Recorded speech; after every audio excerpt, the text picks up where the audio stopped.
कानी बहू।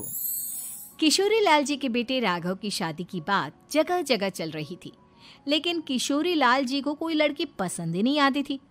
और उसकी एक ही वजह थी, किशोरी लाल जी का लालची होना। उनको लड़की वालों से मोटा दहेज चाहिए था और इसी चक्कर में एक दिन वो एक बहुत पैसे वाले के घर अपने बेटे का रिश्ता लेकर पहुंचे। उस आदमी का नाम था ओम प्रकाश। देखिए किशोरी लाल जी, मेरी एक ही बेटी है और मेरी सारी संपत्ति जायदाद सब कुछ मेरी बेटी नैना का ही है। पापा, नाम से लगता है बहुत खूबसूरत होगी। कितना अच्छा नाम है ना, नैना। ओ, वैसे बात तो सही है आपकी। अब इतना पैसा है, जमीन जायदाद है, इकलौती बेटी, आप भी क्या करेंगे? सब कुछ उसे ही देंगे ना। बिल्कुल ठीक पहचाना आपने। बस बेटी की शादी और सारी जायदाद उसके नाम। पापा, बिना देखे हाँ कर दीजिए ना। इतना अच्छा रिश्ता फिर कहाँ मिलेगा? माला माल हो जाएंगे हम। मैं अपनी बेटी को बुलाता हूँ। अरे नहीं नहीं नहीं नहीं, आपकी बेटी का नाम नैना है, सुनकर ही लगता है बहुत सुंदर होगी। रहने दीजिए अंकल, मैं तो आपकी बेटी के नाम से ही इतना खुश हो गया हूँ कि उसे बिना देखे शादी करने को तैयार हूँ। अब तो मैं उसका चेहरा सीधे शादी के बाद ही देखूंगा। और इस तरह राघव नैना का चेहरा नहीं देखता और उससे शादी कर लेता है। शादी के बाद अपनी सुहाग रात पर जब राघव नैना का घूंघट उठाकर देखता है तो नैना की आंखें बंद थी। कितने खूबसूरत हो तुम नैना, जरा अपनी आंखें खोलकर मेरी तरफ देखो तो सही। नहीं, मुझे शर्म आती है। अरे, मैंने तुम्हें शादी से पहले भी नहीं देखा, और अब अगर तुम आंखें खोलकर मुझे देखोगी भी नहीं तो मुझे अच्छा कैसे लगेगा? इससे पहले कि नैना अपनी आंखें खोलकर राघव की तरफ देखती, अचानक से लाइट चली गई और राघव नैना को पूरी तरह से देख भी नहीं पाया। अगली सुबह नैना राघव के लिए नाश्ता बनाकर लेकर आई। अरे ये क्या, आधा पराठा सेका हुआ है और आधा बिल्कुल कच्चा। ये तुमने क्या किया नैना? बहू, तुमने क्या आधा पराठा तवे से नीचे लटका कर रखा था, जो आधा सिका है और आधा कच्चा? मुझे जितना दिखेगा उतना ही तो सीखूंगी ना पापा जी। जहाँ जहाँ मुझे नजर आ रहा था वहाँ मैंने सीख लिया, जहाँ जहाँ नहीं दिखा वहाँ कच्चा रह गया होगा। इसका क्या मतलब है? ये कैसा मजाक कर रही है तुम? अरे बहू, तुमने इतना लंबा घूंघट क्यों लगाया हुआ है? देखो, हमारे घर में बहुओं को बेटी की तरह रखा जाता है, और फिर तुम तो इतना सारा माल लेकर आई हो। देखो, ये घूंघट डालकर रखने की कोई ज़रूरत नहीं है। हाँ नैना, पापा जी ठीक कह रहा है, तुम तो आराम से रहो, अपना ही घर समझो।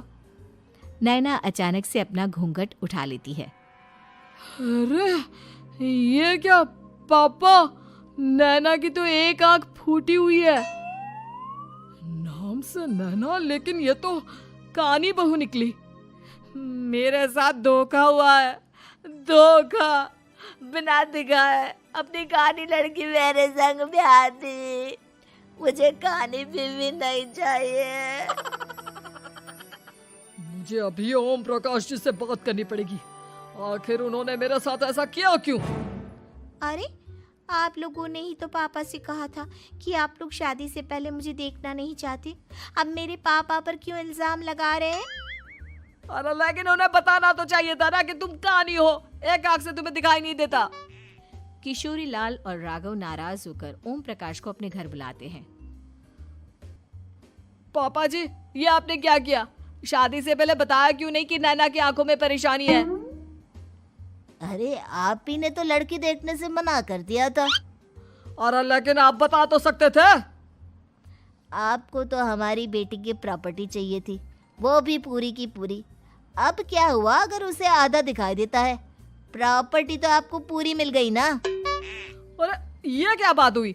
मेरी शादी प्रॉपर्टी से नहीं, आपकी बेटी से हुई है।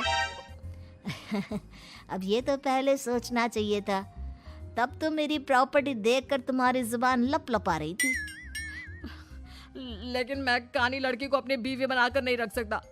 पापा, कुछ करिए ना आप। हाँ, करता हूँ। देखिए ओम प्रकाश जी, आप हमारे साथ ऐसा नहीं कर सकते। और तुम देखो, अगर तुमने मेरी बेटी से शादी तोड़ी ना, तो जो भी प्रॉपर्टी मैंने तुम्हें दी है वो तो पूरी की पूरी वापस ले ही लूँगा, और आधी प्रॉपर्टी तुम्हारी भी लूँगा। अरे मेरी आधी प्रॉपर्टी भला क्यों लेंगे आप? इसलिए क्योंकि मेरी बेटी को आधा नजर आता है और उसकी नज़र अभी तक तुम्हारी आधी जायदाद पर ही पड़ी है। अब तुम उसे घर से निकालोगे तो कुछ तो लेकर जाएगी ना। और अगर हम आपकी बेटी को अपने घर की बहू बना कर रखे तो? तो तुम्हारी पूरी प्रॉपर्टी तुम्हारी ही रहेगी, और जो मैंने तुम्हें दिया है ना, उसमें से बस मैं आधा लेकर जाऊंगा। अरे लेकिन अब आप अपनी दी हुई प्रॉपर्टी में से आधी वापस क्यों लेकर जाएंगे? अगर मैं आपकी बेटी को अपनी पत्नी बनाकर रखने को तैयार हूं तो? इसलिए ताकि भविष्य में अगर तुम मेरी बेटी को धोखा दो तो उसके पास कुछ तो रहे जो पति का हो। वैसे मेरे पास तो बहुत कुछ है, लेकिन अपने पति की कोई निशानी तो उसके पास होनी चाहिए ना। अब अगर तुमने मेरी बेटी को कहानी कहा तो तुम्हें प्रॉपर्टी भी कहानी ही मिलेगी, पूरी नहीं। जमाए राजा। किशोरी लाल और राघव समझ चुके थे कि वो बुरी तरह फंस चुके हैं और अब उनके पास वहां से निकलने का कोई चारा नहीं है। अब समझ में आया ना, लालच बुरी बला होती है। एक तो तुम्हें प्रॉपर्टी मिली, ऊपर से बीवी मिली, उसमें तुम्हें नखरे भी दिखाने हैं। आए बड़े, चुपचाप बैठो दोनों। कुछ दिनों के बाद नैना राघव की कार लेकर बाजार घूमने निकलती है और जब कार लेकर वापस आती है, ये क्या? एक तरफ से मेरी गाड़ी पूरी खराब हो चुकी है। लगता है तुमने मेरी गाड़ी को किसी दूसरी गाड़ी के साथ एक्सीडेंट किया है। अरे अरे कितना बड़ा नुकसान कर दिया तुमने बहू। वो क्या है ना पापा जी, मुझे एक आंख से दिखाई नहीं दे रहा था, सामने से गाड़ी आ रही थी। मुझे तो सिर्फ आधा ही दिखाई दिया और वो गाड़ी मेरी कार से रगड़ते हुए निकल गई। अब मैं क्या करूं बताओ? आप इसे ठीक कराने के पैसे कौन देगा? तुम्हारे पापा। तुमने मुझसे इस तरह से बात की? अभी रुको। नैना राघव की शिकायत ओम प्रकाश को कर देती है। देखो राघव, अब जो मेरी आधी प्रॉपर्टी तुम्हारे पास थी ना, उसमें से आधी और मैं लेकर जाऊंगा, क्योंकि तुमने मेरी बेटी को डांटा। अरे नहीं नहीं पापा जी, गलती हो गई, माफ कर दो।